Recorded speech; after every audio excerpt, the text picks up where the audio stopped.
For the snafu in the program, which indicates that the next half hour is going to be a lecture by Dr. Uni, and then the last half hour will be my lecture. That was a mistake. It's going to be a 1 hour lecture on thyroid. This doesn't work anymore?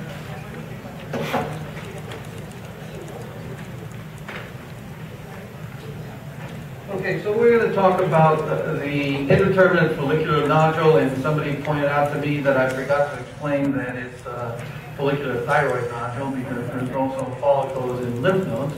But no, this is not a hematopathology talk, this is about thyroid. And what I'd like to do this afternoon is go over some of the issues, some of the kind of difficulties that we can encounter occasionally in interpreting follicular nodules of the thyroid, and illustrate this with 4 cases. And the first case is a 55-year-old woman who had no significant past history and was seen for a palpable right thyroid nodule. FNA was done, showed follicular cells, consistent with follicular process. I've never been able to understand what that means. As usual, a right thyroid lobectomy was performed. The resected specimen consisted of a tan brown, well-circumscribed nodule that measured about 4.4 centimeters in greatest diameter and was surrounded by a rim of normal thyroid parenchyma. And here's the gross image of this lesion. And this is the scanning magnification. This was an encapsulated follicular nodule. You can see nice fibrous capsule surrounding this tumor. And the rest of it is composed of these follicles. And here you have a higher magnification, nice follicles, ample colloid, a few stromal calcifications scattered here and there, not quite psammoma bodies, but very close to them. And this is what this nodule looked like on higher magnification. It was a follicular neoplasm. You can see the thyroid follicular cells, very round,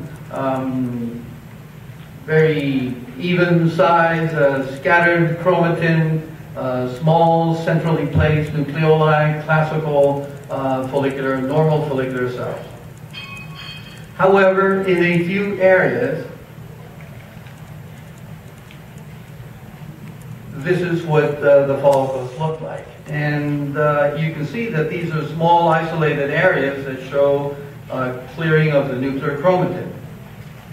And here's a higher magnification. You can start seeing how the central portions of these nuclei are cleared out and the nuclear membrane becomes a little bit heavier, and the nuclear chromatin starts to condense around the nuclear membrane. And this is a higher magnification. And when we see this, the knee-jerk reflex for most of us is this is papillary thyroid carcinoma, because these are the quintessential nuclear features of papillary carcinoma. This is what we've been taught. Whenever you see this degree of nuclear clearing, that's the hallmark of PTC. So I'd just like to toss this out and ask people what do they think about this particular case. What would you choose from this list of differential diagnoses?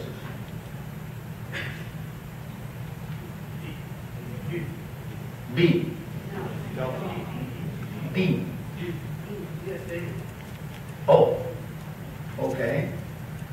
Nobody wants to call this a follicular variant of papillary thyroid carcinoma? Wow. Well, you got it right, and or let me put it this way.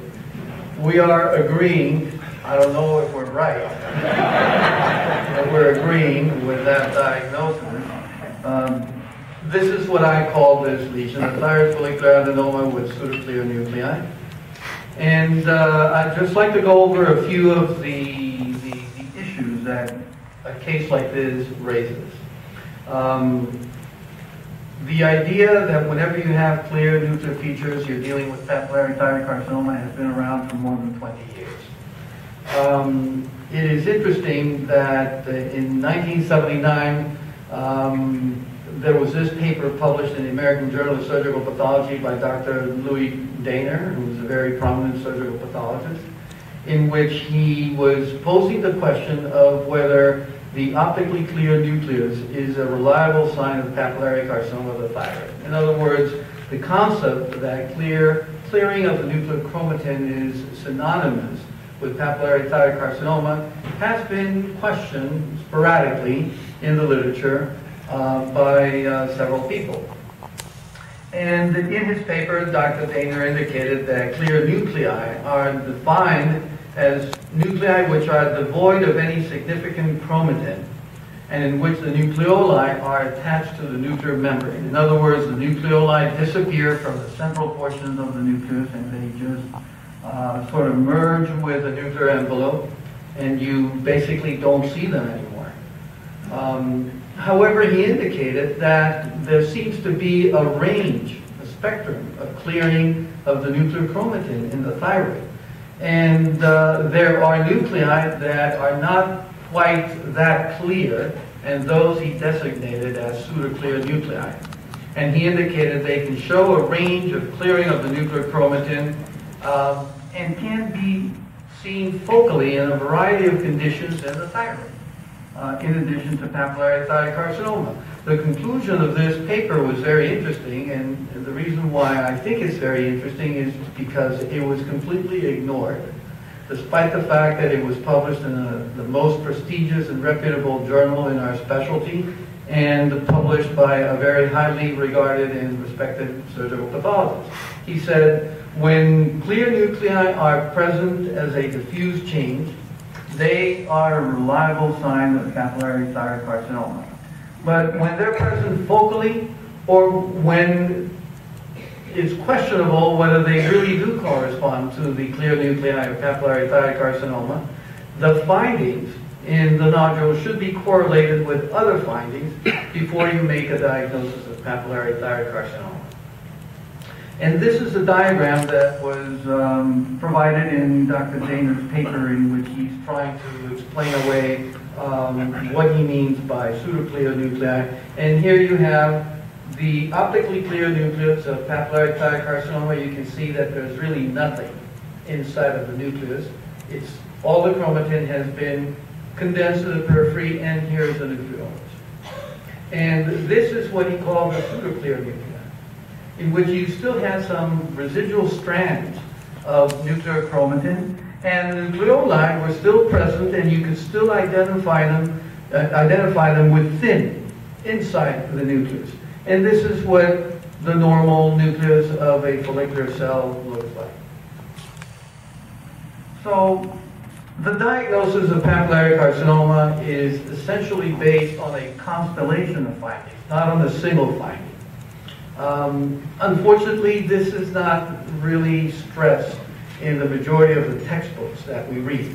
When you read most of the current textbook with chapters on thyroid pathology, the greatest emphasis is in the nuclear features, whether it is the clearing of the nuclear chromatin, the longitudinal grooves, the internuclear inclusions, etc., the overlapping of the nuclei, but very little is spoken about other changes such as architectural features, including the architecture of the formation of papilla, stromal dysplasia, and the invasive properties of the tumor. And I just want to show you a little bit more of the spectrum of nuclear changes that you can see in papillary thyroid carcinoma. It's not always perfect. They not always look like this, like a basket full of eggs. This is also papillary carcinoma. You're all familiar with it. You can see the longitudinal nuclear grooves, yet the chromatin in the nuclei is condensed. It's very dense.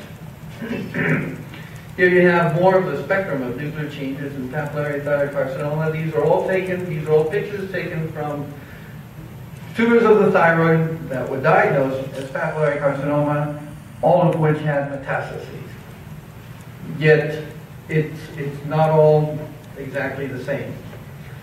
Here we have the examples of a papillary thyroid carcinoma, in this particular case, also metastasized to lymph nodes. And you can see very nicely the papillary architecture. But look at the nuclear chromatin in these cells. It's completely hyperchromatic, totally dark. And yet, this is also papillary thyroid carcinoma from the point of view of the architecture and the behavior of the tumor. There are other conditions in which you can have clearing of the nuclear chromatin in the thyroid that are not papillary thyroid carcinoma. It can occur in diffuse thyroid nodular hyperplasia, in all different types of hyperplastic and adenomatoid nodules, and you can also have it in Hashimoto's thyroiditis. This is a study that we did a few years ago with one of my fellows, in which I was getting a little bit frustrated with some of the cases and with some of the features that we were finding in hyperplastic nodules, and we decided to look at it in a more organized fashion, and we pulled 300 consecutive cases of nodular hyperplasia from the files, and we looked at them under higher magnification carefully, by looking at all the slides. These cases, by the way, we had clinical follow-up on one of these cases for an average of 10 years, and none of these patients experienced recurrences or metastasis from their tumors. And we found that 15% of the cases showed at least focally clearing of the nuclear chromatin, despite the fact that this was a random, isolated finding in scattered nodules throughout the nodular hyperplasia. 8% of the cases showed focal longitudinal nuclear grooves, and 8% of the cases showed focally nuclear pseudo-inclusions. So I guess the message of this is the fact that you find isolated features that are commonly associated with papillary thyroid carcinoma does not turn the whole lesion into a papillary thyroid carcinoma if it's not within the proper context. Here's an example of a hyperplastic nodule with clear nuclear changes. You can see this at higher magnification. As usual, you're going to see a range of the clearing of the nuclear chromatin. It's not always perfect. Not all the nuclei are uniform, and they will not always look the same. Some of them may have more clearing than others. Here's an example of Hashimoto's thyroiditis. Dr. Rosai, in his fascicle, in the AFIP fascicle, has a photograph in which he illustrates clearing of the nuclear chromatin in cases of Hashimoto's thyroiditis, and he indicates that this is part and parcel of the process. It's like the oncocytic changes in the cytoplasm. This is the equivalent in the nucleus. You can also see clearing of the nuclear chromatin as a byproduct of the Hashimoto's thyroiditis. And that doesn't make it a papillary carcinoma. So he cautions in his fascicle that presence of focal nuclear clearing of the nuclear chromatin in Hashimoto's thyroiditis should not be mistaken or diagnosed as papillary thyroid carcinoma, but it needs to be taken in the global context of everything that you're looking at. And here's the picture in Rosai's fascicle. So to summarize this case, clear nuclear features, or any other features for that matter, any other nuclear features in the thyroid per se, alone and in isolation, are not diagnostic of papillary thyroid carcinoma. What we're confronting here is a surrogate marker for malignancy in the thyroid. You're all aware of the fact that the clearing of the nuclear chromatin, the longitudinal nuclear grooves, and the intranuclear pseudo-inclusions are all artifacts. And we're basically basing ourselves on artifacts to define a biological entity, and that is not the smart approach to it, because we don't define this biological entity because of any particular morphologic feature, but because of their behavior. We know these are carcinomas because they metastasize and because they have the capability to kill patients. It's not the same as if we have discovered a translocation or there's a protein being expressed in these tumors that is exclusive to them.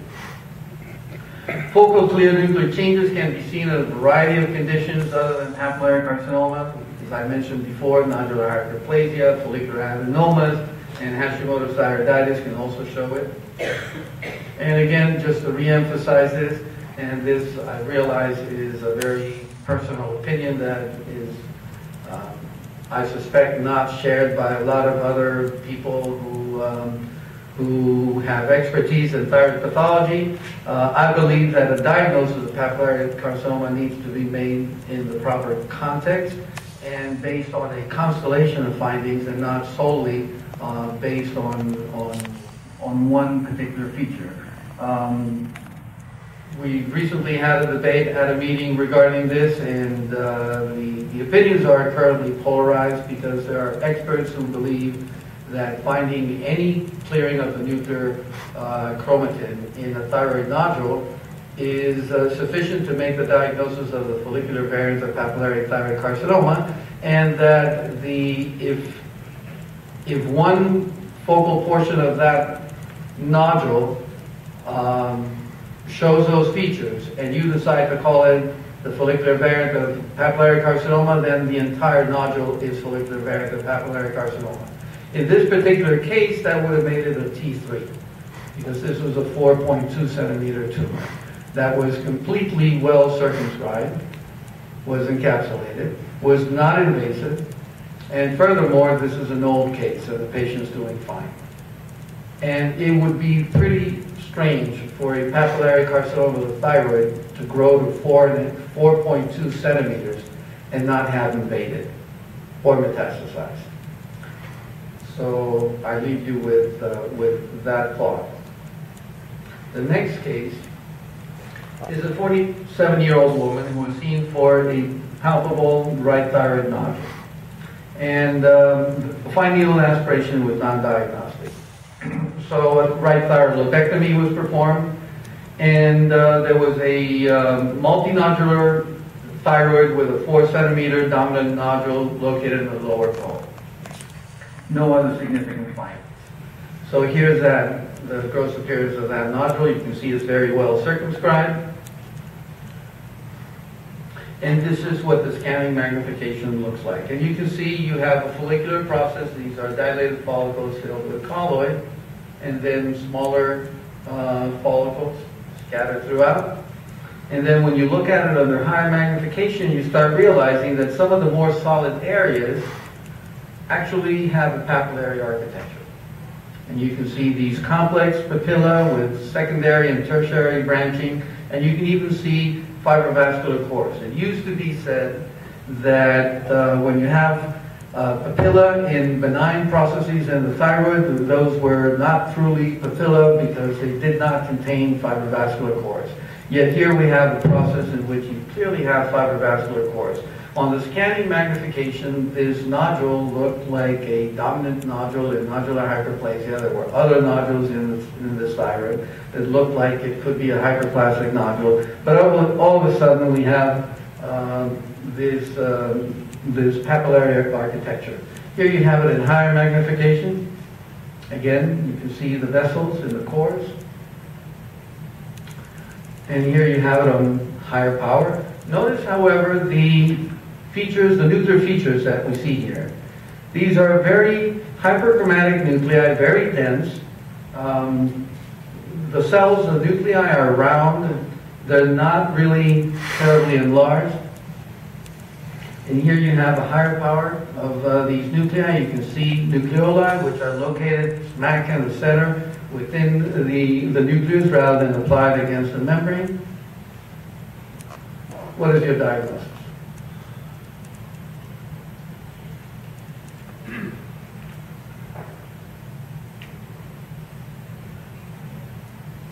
No takers.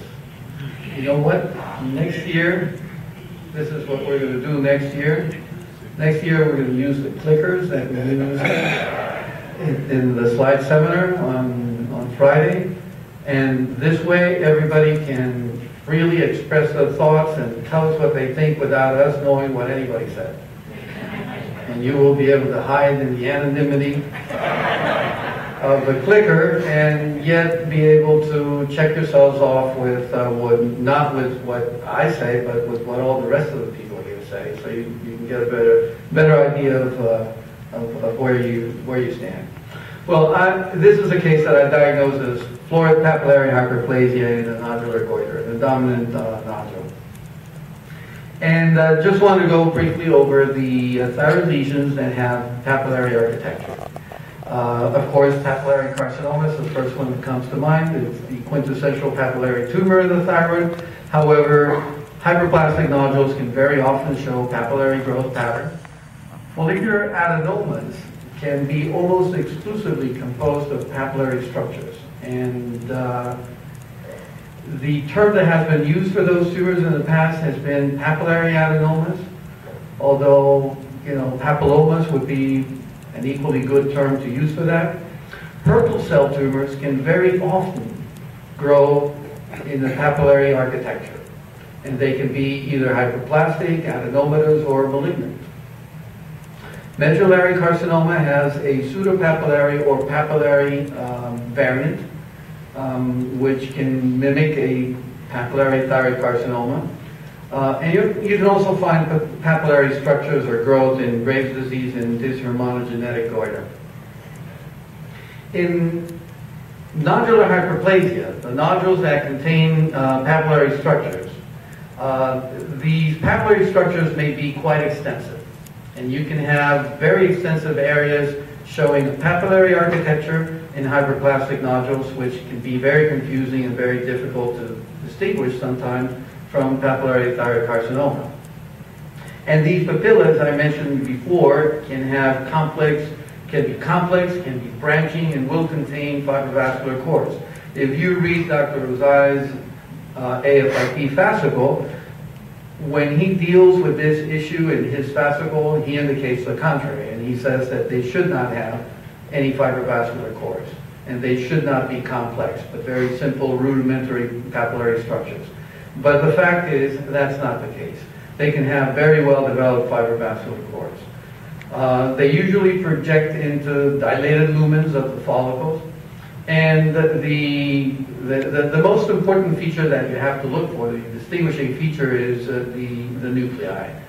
Usually when you have florid papillary hyperplasia of the thyroid, the nuclei are going to look like normal follicular cells. You won't find the nuclear features of papillary thyroid carcinoma. If you have nuclear features of papillary thyroid carcinoma and a papillary architecture, then you can be sure that you're dealing with a papillary carcinoma.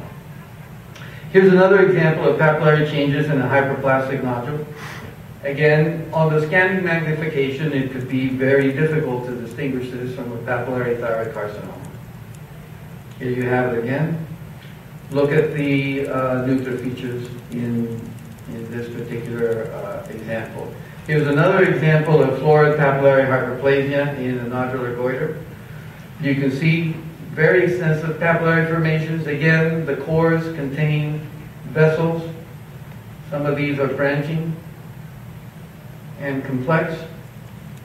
Here you have it again. You can see this very complicated papillary structure with secondary and tertiary branching and vessels in the core. But the nuclear features are those of follicular cells. And here we have the nucleoli in the center of this nucleus. I mentioned that follicular adenomas can have a papillary architecture. This is a remarkable paper published about 11 years ago in the British journal Histopathology, in which the patients, where the authors described, I think it was 15 cases of this very unusual tumor, which is well circumscribed, encapsulated nodule in the thyroid that is composed almost exclusively of papillary structures. And the reason why I say remarkable is because I don't think I've seen more than 3 or 4 of these in a lifetime. And where this person managed to find 15 cases like this, I have no clue. But this is what the tumors look like. Extremely papillary, and this is what some people in the literature have called before papilloma, thyroid papilloma. Unfortunately, we don't have a concept of a papilloma of the thyroid. We have papillary carcinomas, but there are no benign counterparts to it. So people have opted for using a more complex terminology of papillary adenoma, or adenoma with papillary hyperplasia. This is what Dr. Rosai calls it, adenoma with papillary hyperplasia, and it's illustrated in his AFIP fascicle. Again, very well circumscribed nodule, follicular nodule, in which the majority of the nodule follows a papillary architecture. There are other papillary lesions in the thyroid. Hurtl cell tumors, I mentioned before, medullary carcinoma, diffuse hyperplasia. Here's an example of a Hurtl cell carcinoma with a papillary architecture. And you can see the papillary structures, the abundance, eosinophilic cytoplasm, and you know it's a carcinoma because it's already invading the vessels. So there's no question about the nature of it. And then when you look at it on higher magnification, the papilla have these nuclei with the prominent centrally placed nucleoli. So this is not papillary thyroid carcinoma, and abundant oncocytic cytoplasm. And you can have benign Hurtl cell tumors that also show this papillary architecture. Here you have a Hurtl cell adenoma, well circumscribed, completely encapsulated, non-invasive lesion. And even at this magnification, you can already start discerning the papillary architecture. You see it better here at this magnification.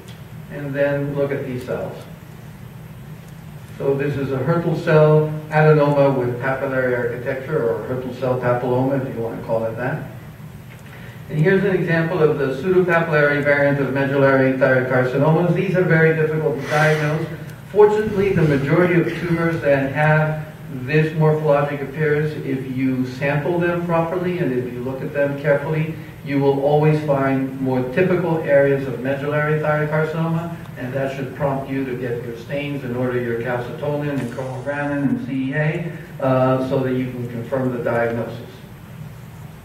And here's an example of Graves' disease, where you can also have very pronounced papillary fronds that can be confused for papillary thyroid carcinoma. Another problem with Graves' disease is that very rarely, not always, very rarely, they can also show clearing of the nuclear chromatin. It's not going to be orphan anti-nuclei, but there will be clearing of the nuclear chromatin, and if you happen to have the unhappy association of clearing of the nuclear chromatin with the papillary formations, you might be persuaded that you're dealing with a papillary thyroid carcinoma. However, you have to look at this lesion in its global context. The entire gland will look like this in Graves' disease. Besides, you should have a history of hyperthyroidism. I've never seen a papillary thyroid carcinoma that transformed the entire gland completely and took over the entire gland without infiltrating all over the place. And these lesions are well circumscribed and they don't show any invasion. So to summarize this case, not everything that is papillary in the thyroid is necessarily papillary thyroid carcinoma. The overall architectural, stromal response, and nuclear features must all be weighed in before a diagnosis of papillary thyroid carcinoma is made. Third case, we felt that the patient had a lesion of the thyroid and a parathyroid adenoma. And they did a right thyroid lobectomy, along with removal of the right inferior parathyroid gland. So the gross specimen was described as a 5.4 by 3.5 by 2 cm fragment of tissue. And on cut section, a 1.8 centimeter well-circumscribed nodule was seen. There was also a small 0.2 cm soft tan pink nodule that was seen attached to the capsule in the lower pole. And this is a consult case that I received a couple of months ago, and when it was sent to me, the history was very, very difficult to follow, because the case was being sent to me because of the thyroid nodule. And the question was whether it's papillary carcinoma or follicular carcinoma or whatnot, medullary carcinoma, et cetera, et cetera. And there was no mention of the parathyroid adenoma. And my assumption was that the 0.2 cm soft tan pink nodule was the parathyroid adenoma that they didn't send because they were not interested in it, they were interested in the thyroid nodule. So this is what the thyroid nodule looked like. You have a well-circumscribed process, looks like a follicular process. It's not encapsulated, but it's well-circumscribed. And you can see on higher magnification, there's not really much of a capsule to speak of, but you know, sort of this type of solid proliferation. Then when you look at it under higher magnification, you start seeing these cores and trabecula of tumor cells with these nuclear variability and large hyperchromatic nuclei that look rather atypical. Here you have it on higher magnification. Not really the nuclear features of papillary thyroid carcinoma. This is another area of this nodule, again, sort of vague follicular architecture, but we don't really see well-developed follicles here. Other areas look like this. These perivascular growth of these cells with abundant granular eosinophilic cytoplasm. Here you have another area of this tumor. Another part of the tumors looked like this. It had grown in a trabecular fashion. And you can see these structures here. And when you looked at them under higher magnification, here is the conventional part of the tumor, and then this is another portion of the tumor that looks different. You can see that these are very oncocytic cells. These are cells with abundant, deeply eosinophilic cytoplasm, large hyperchromatic nuclei, and you see them here. Higher magnification, the granularity of the cytoplasm. So what would be your diagnosis? Just shout out A, B, C, D. D. Medullary carcinoma, very good. Any other thoughts? Other. Okay, very good. Yeah, why would he put other if it was not that? Okay, so here are the stains. So we tested this out, and first of all, we wanted to satisfy ourselves that we were dealing with a thyroid tumor, because that's what the people who sent the case over thought. And this is thyroid globulin, and the tumor is negative for thyroid globulin. And here is TTF1, and you can see the nuclear staining in the normal thyroid follicles, but the actual tumor itself seems to be negative. There was also the question of papillary thyroid carcinoma, so we did this stain, this HBME1, which is a marker that has been associated with papillary thyroid carcinoma, and thankfully that was negative, because I've seen cases that have nothing to do with papillary thyroid carcinoma that are positive. So that was a good thing to have. Who knows what this stain is?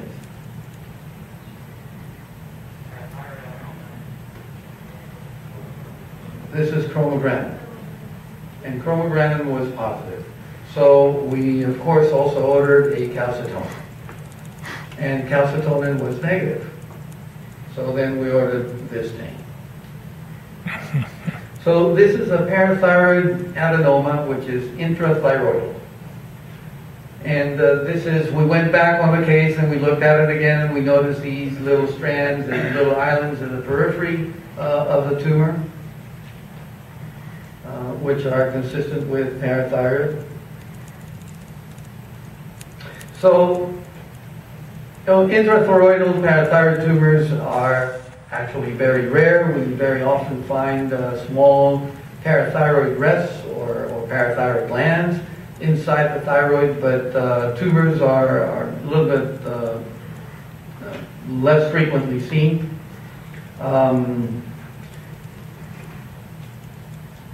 Another problem that we have with these is that sometimes you can have parathyroid carcinomas arising within the gland. And those are very difficult to diagnose because they can mimic thyroid tumors very closely. And diagnosis requires a high level of clinical suspicion. Here's an example of an intrathyroidal parathyroid adenoma of the more conventional type, where you have your clear cells and chief cells, and here most people would not have difficulties in making that diagnosis, but when the cytology starts getting a little bit weird and strays from the conventional, it can be very difficult to make that diagnosis. Here's another case which was a problematic case, and this was a tumor that was about 3 centimeters in greatest diameter, and it was very poorly circumscribed within the thyroid and infiltrating. And this turned out to be a parathyroid carcinoma that had arisen within the thyroid gland and was mimicking a follicular carcinoma of the thyroid. So it always pays whenever you have anything that just doesn't look 100% like what you were expecting to run your panel of stains. TTF1 and thyroglobulin are very helpful in a circumstance like this. Don't forget what Dr. Alan Gown mentioned yesterday, that TTF1, although a wonderful marker for thyroid follicular cells, will also stain medullary C cells, which is something that I was not aware of. And I didn't know until recently when I had a case in which the differential diagnosis was between a very unusual variant of medullary carcinoma and follicular carcinoma, and I thought that TTF1 was going to be of help in making that distinction, and to my surprise, the tumor was not only calcitonin and chromogranin positive, but it was also showing nuclear positivity for TTF1. So keep that in mind. And this is the last case I'm going to present. We're going to let you go off early today. This is an 87-year-old woman who was seen for a slowly progressively enlarging cold nodule in her left thyroid. Finding aspiration showed microfollicular clusters of atypical cells suspicious for neoplastic process. And the left thyroid lobectomy was done. On cut section, there was a 4.3 centimeter poorly circumscribed fleshy nodule abutting on the thyroid capsule. And I don't have a growth photograph of this because this was a consult case, but the scanning magnification in this tumor showed these features. We had a very cellular tumor, which seems to be infiltrating. And then when you started looking at it closer, you found areas that looked microfollicular and hyperchromatic mixed with areas that looked almost normal thyroid. Here you have it on higher magnification. Here you can see not only the invasive nature of the tumor, but also the fact that it seems to be associated with this hyperplastic nodule of sorts. It's almost like this was part of one single large nodule in which half of it looked pretty ugly and the other half was looked like a conventional hyperplastic nodule. Here you have the higher magnification to contrast the two areas. These were the advancing edges of the lesion. You can see it's a very infiltrated tumor with a very strong desmoplastic stromal response, widely invasive tumor, and there was clearly evidence of vascular invasion. Several foci, in fact. Now, when you looked at it on higher magnification, this is what you saw. These very uniform cells that had some degree of clearing of the nuclear chromatin. And the case was sent to me with the question mark of whether this is some unusual form of papillary thyroid carcinoma, follicular variant of papillary thyroid carcinoma. Other areas showed a somewhat nested pattern with these microfollicular structures. And you can see here also, some of the cells even had longitudinal nuclear grooves and some degree of atypia. And then the majority of the hypercellular portion of the tumor consisted of these structures that form a cribriform pattern. It's not so much follicular as it is cribriform. We have a structure here with all these punched out holes. And here's the higher magnification. You can see, you start seeing mitotic activity here very easily. And when you look at the nuclei are difficult to interpret. They're not quite what you would expect for normal follicular cells, but they're also not quite what you would expect for papillary thyroid carcinoma. So these are sort of strange in between, a lot of apoptotic activity. So what's your diagnosis?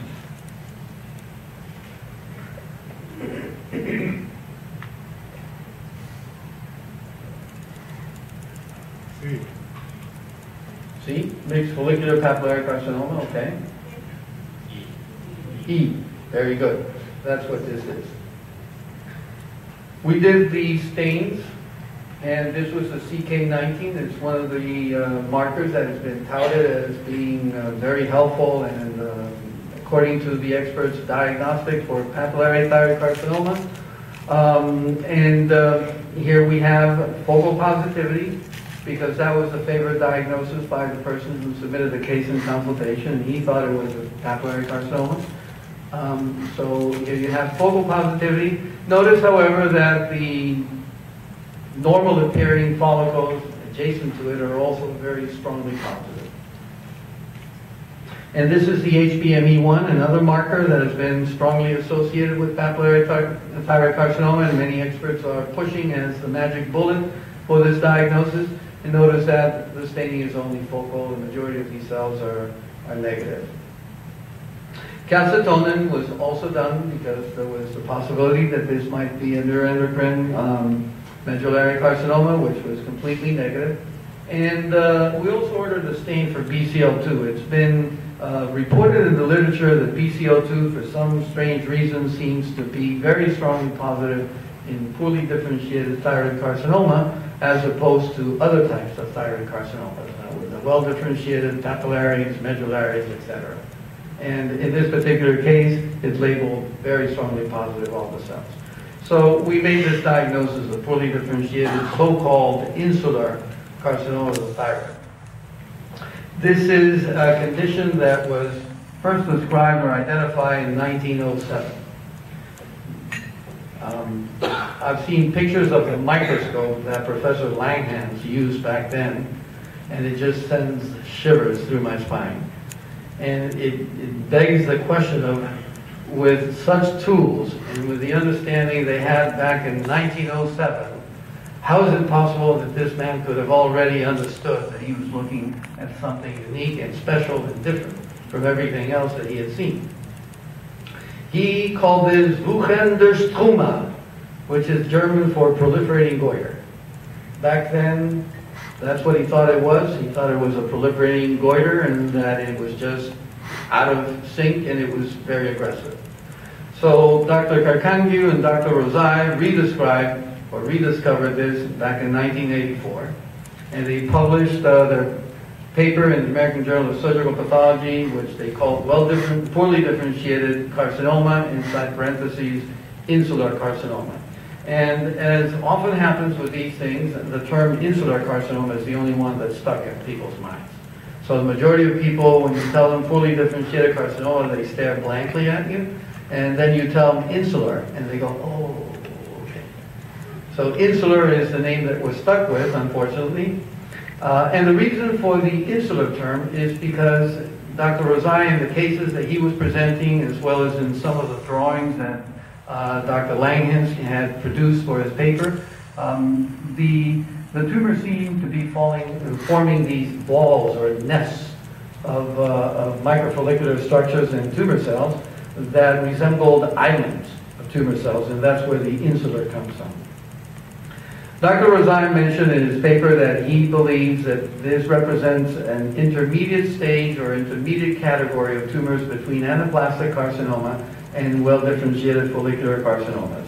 And these tumors as opposed to conventional, well-differentiated, minimally invasive follicular carcinomas, behave very aggressively. They have 40% 5-year survival, and there are lymph node metastases in more than 50% of patients. Now, the growth characteristics of these tumors, it's composed of these islands of tumor cells with aborted follicles. It can also show a trabecular growth pattern and solid growth pattern. In fact, the solid growth pattern is more frequently seen in these tumors than the insular growth pattern.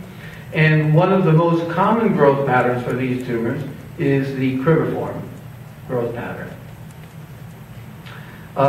Usually the tumor is associated with extensive areas of necrosis, and when there is necrosis, it tends to be very distinctive in that there are islands of tumor cells surrounded by a rim of necrotic tissue, what was called the peritholiomatous pattern of necrosis. But the most important feature, and the one that most experts are now emphasizing for these tumors morphologically, is the nuclear features. And it is said that this tumor is composed of small, round cells that have a primitive appearance. They have what you might consider a blastic appearance, with uniform hyperchromatic nuclei that contain scant cytoplasm. And they're frequently accompanied by scattered mitotic figures. Mitoses are very prominent in these tumors, as well as apoptosis. And here's an example, a classical example of the insular pattern. And these are the insulae. If you have it on higher magnification, quite often they show retraction artifact. And this is another very distinctive appearance for these tumors, the cribriform growth pattern. And when you see this in an invasive tumor of the thyroid, you can bet almost 100% of the time that this is going to be an insular carcinoma or poorly differentiated carcinoma. And here's an example of the peritholiomatous pattern of necrosis, in which you have these islands of tumor cells surrounding a vessel, and then they're surrounded by a rim of necrotic tissue, necrotic tumor. Now, this is just to emphasize the nuclear features. They look rather primitive. They don't fit for follicular carcinoma, they don't fit for papillary carcinoma, and they don't fit for medullary carcinoma. They're in limbo. So whenever you have tumors like this, where you start seeing mitoses, FEs, and nucleoli, and this type of features, then think of insular carcinoma. So what should you look for in these tumors? First of all, these tumors are usually very widely invasive, very aggressive tumors, and they have prominent vascular invasion and necrosis. Look for cribriform, nested, or solid growth pattern. As I mentioned before, the insular pattern is the least commonly seen. And most important than anything is look at the nuclei, and you have to see a primitive appearance of the nuclei, which don't quite fit for either papillary, follicular, or medullary. BCL2 is also helpful in these tumors because they're almost always universally strongly positive for this marker, as opposed to other types of thyroid tumors. Thank you very much.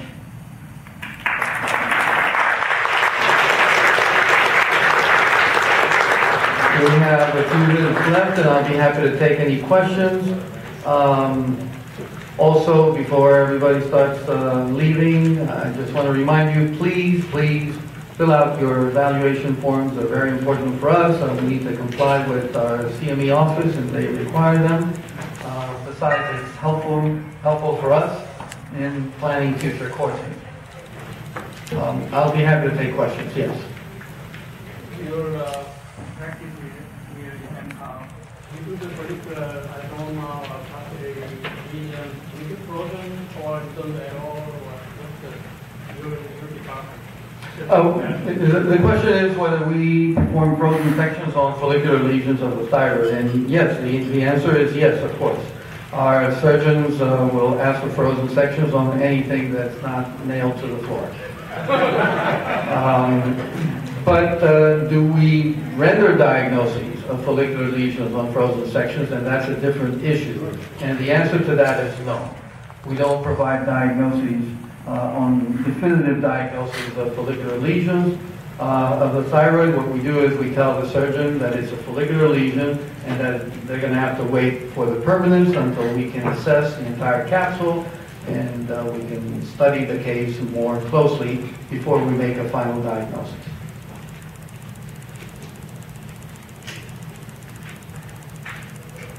In the same vein for papillary lesions, do you wait for the permanence or do you wait that process? Papillary lesions are different.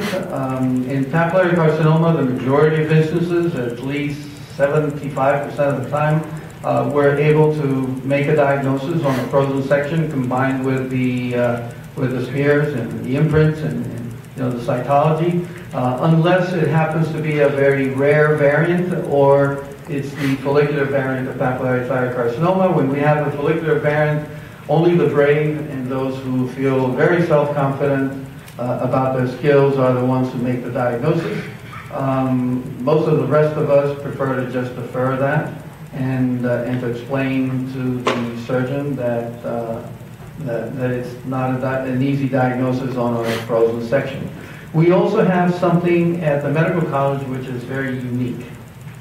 Something that I've never seen before in any other place and I've never heard of before. And that is one of our chief of head and neck surgery, who's a very prominent and very highly recognized head and neck surgeon, gave up on